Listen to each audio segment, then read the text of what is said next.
No início da AIDS, criou-se um terrorismo muito grande. E aí começa a denominação, a peste gay.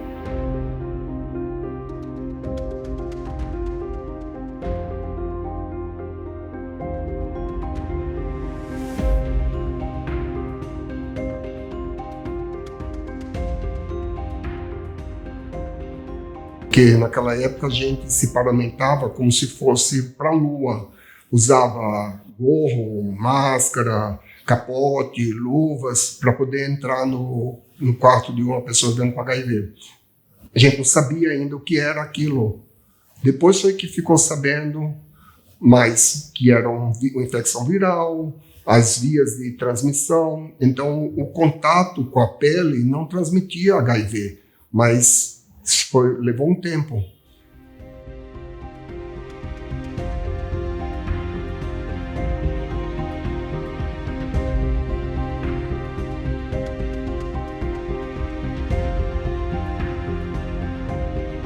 Costumo dizer que foi a década da tragédia.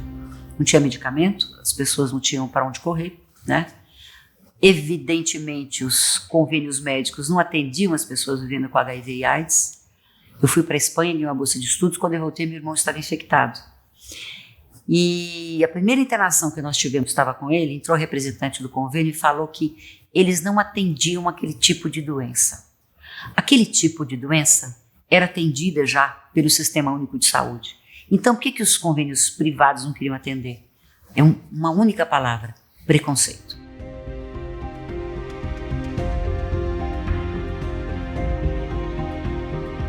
Dentro da comunidade isso começou a gerar um pânico, né, um temor, né, porque começava a sair, né, algumas imagens nos jornais, né, as pessoas morrendo de AIDS, né, com um estereótipo esquelético, com manchas no corpo, né, então começou um certo terror e medo.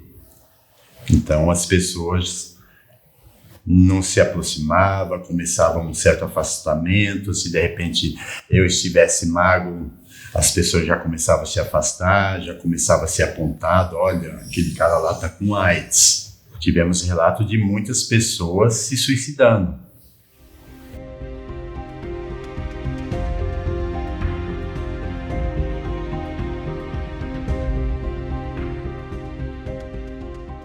Quando tinha aquele monte de gente que partia rapidamente, e os famosos começaram a partir, todo mundo começou a olhar diferente.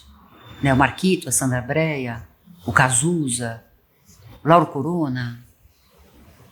Então a coisa começou a ter um outro olhar. Né? E aí as pessoas que não tinham esse destaque todo também começaram a se infectar e a partir.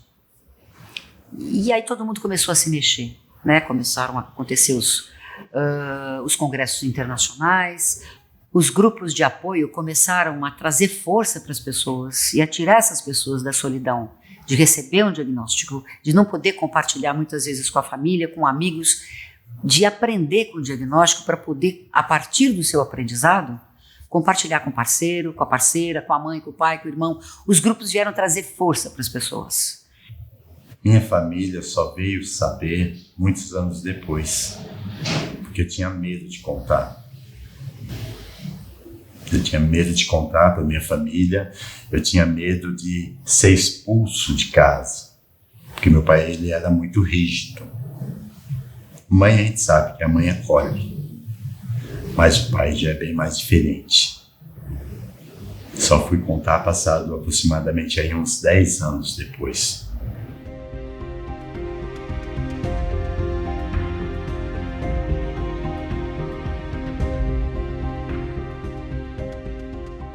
Foi inicialmente em homossexuais, mas também tinha um outro grupo paralelo que eram os hemofílicos. Os hemofílicos foram muito atingidos pela epidemia ou pandemia de AIDS, mas depois se viu que não era uma doença somente de homossexuais e hemofílicos. Começou a surgir casos em mulheres heterossexuais, em homens heterossexuais. E se viu que qualquer pessoa adulta que tem atividade sexual, ela pode ter infecção pelo HIV. Quando se fala de grupo de risco, né, não é só o gay, né, aquela família vulnerabilizada, pobre, mas também as outras classes sociais. Né? O vírus, ele não tem fronteira, ele afeta todos. Mas em termos de acesso e equidade, quem sofre mais? População pobre, população com menos informação, população periférica, população negra. Né? Mas a AIDS estava afetando todos. Uma vez eu estava na Argentina participando de uma conversa com jornalistas e pessoas vivendo, e a gente colocou na roda um menino de 19 anos que era ator, e ele falou assim, olha, quando eu digo que eu tenho HIV, a segunda pergunta que os jornalistas fazem é como eu me infectei. Aí eu estava fazendo a mediação, né, facilitadora lá do evento, eu falei assim, pois é, gente, a segunda pergunta que a gente tem que fazer quando uma pessoa que vive com HIV revela o seu diagnóstico é se ela está bem, se ela precisa de alguma coisa, não como ela contraiu o vírus. A gente sabe como contrai. As formas de infecção a gente sabe, quer dizer, essa pergunta já é um julgamento. Como é que você contraiu o vírus? O que você quer ouvir? Que a pessoa é gay? Que ela teve uma relação de risco? O que isso te importa? Agora, aí você já traz a pauta para um outro lado. Você está bem? Você tem aderência à medicação? Você está precisando de alguma coisa? Como é que está sendo para você? Está tudo bem com você?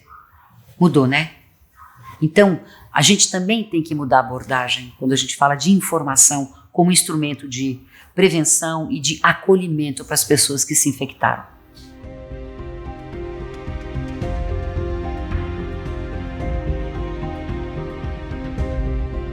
O primeiro tratamento, o primeiro medicamento para tratar o HIV foi o AZT, e ele só chegou em 1987.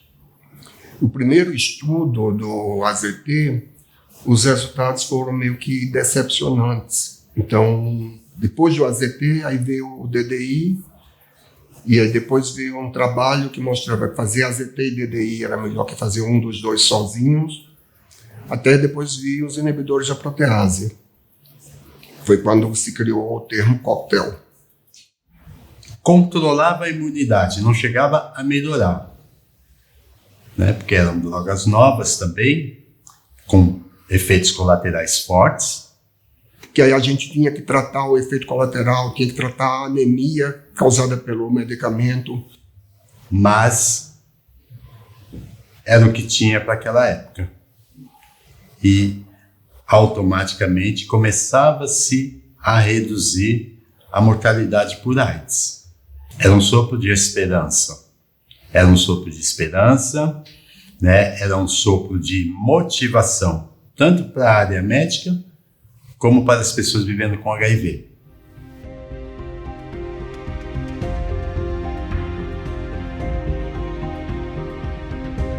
Felizmente, esse período passou e hoje a gente não tem visto pacientes tão graves. A gente vê paciente grave hoje, aqueles pacientes que abandonaram o tratamento, aí retornam para o serviço de saúde numa condição extremamente avançada, um AIDS grave, debilitado, ou aquelas pessoas que nunca se testaram, que fazem o diagnóstico tardio. Eu costumo dizer que o HIV ele veio positivo na minha vida em dois aspectos. Primeiro, enquanto status sorológico, HIV positivo, e segundo, positivo para uma mudança de vida.